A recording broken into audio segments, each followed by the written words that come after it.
আসসালামু আলাইকুম এভরিওয়ান। আমরা ঢাকা থেকে কক্সবাজারের উদ্দেশ্যে রওনা হব। আমরা এখন আছি ফকিরাপুল। আমাদের গাড়িটা হচ্ছে টুডে ট্রাভেলস। আমি এখন গাড়িতে উঠব। আর ওঠার পরে আমি যখন স্টার্টিংয়ে বসবো, তারপরে মোটামুটি আমাদের যাওয়ার জন্য কাজ কাম যতটুকু ছিল আগে ভাগে সবকিছু করা কমপ্লিট। এখন শুধু অ্যারোসল মারাটা বাকি আছে। তো অ্যারোসল মারার পরে একটু পরে আপনার এয়ার ফ্রেশনারও মারতে হবে, কারণ এয়ারোসলের গ্যাসটা তো বের করতে হবে। এই যে দেখেন আমাদের গাড়িটা কতটা স্বচ্ছ, কতটা পরিষ্কার, কারণ আমরা প্রতিনিয়ত গাড়িটা পরিষ্কার করে রাখি। কারণ স্লিপার কোচ তো, যার কারণে একটু পরে পরিষ্কার বেশি করতে হয়। তো আমরা এখন অ্যারোসলের কাজ করতেছে, গাড়ি রেডি করতেছি। তো যারা ভ্রমণ প্রিয়াসী আছেন, যারা ভ্রমণকে অনেক পছন্দ করেন, আমি মনে করি বাংলাদেশের বৃহত্তম সমুদ্র সৈকত কক্সবাজার, এখানে যাওয়ার জন্য অনেকেই আপনারা গাড়ি খুঁজেন, ভালো ভালো গাড়ি খুঁজেন।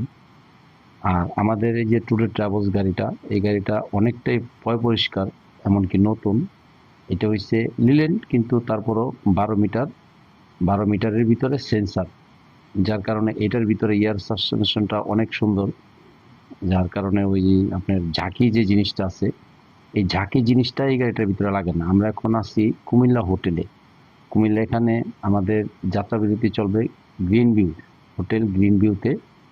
তো এখানে অনেক পদের গাড়ি থাকে, গ্রিন লাইন থাকে, এম্পেরিয়াল থাকে, আর অনেক অনেক গাড়ি থাকে, আমাদের টুডে ট্রাভেলস থাকে। তো এখানে খাবার দাবারের মানটাও খুব ভালো। আর ব্যাপার হচ্ছে, যেখানে সবাই ভালোভাবে খেতে পারে সেখানেই সবাই যায়। আমরা এখন চিটাগাং শহর দিয়ে না যায়, আপনার বাইপাস সড়কটা হইল বাইজিদ বোস্তামি রোড।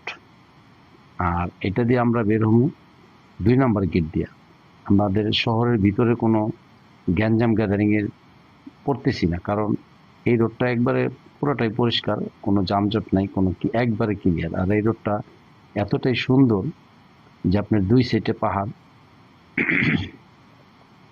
এই পাহাড়গুলো কেটে মাঝখান দিয়ে রাস্তা তৈরি করছে।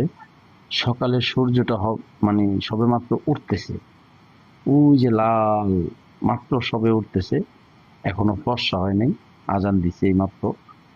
তো মাঝে, মাত্র না অবশ্য, আরো 10-15 মিনিট 20 মিনিট আগে আজান দিছে। তো আমরা এখন যাচ্ছি চিটাগাং বাইজিদ বোস্তামি সড়ক দিয়ে। আমরা চট্টগ্রামের যে মেইন শহরটা, সেই শহরটার ভিতরে আমরা যাচ্ছি না, কারণ ওই শহরের ভিতরে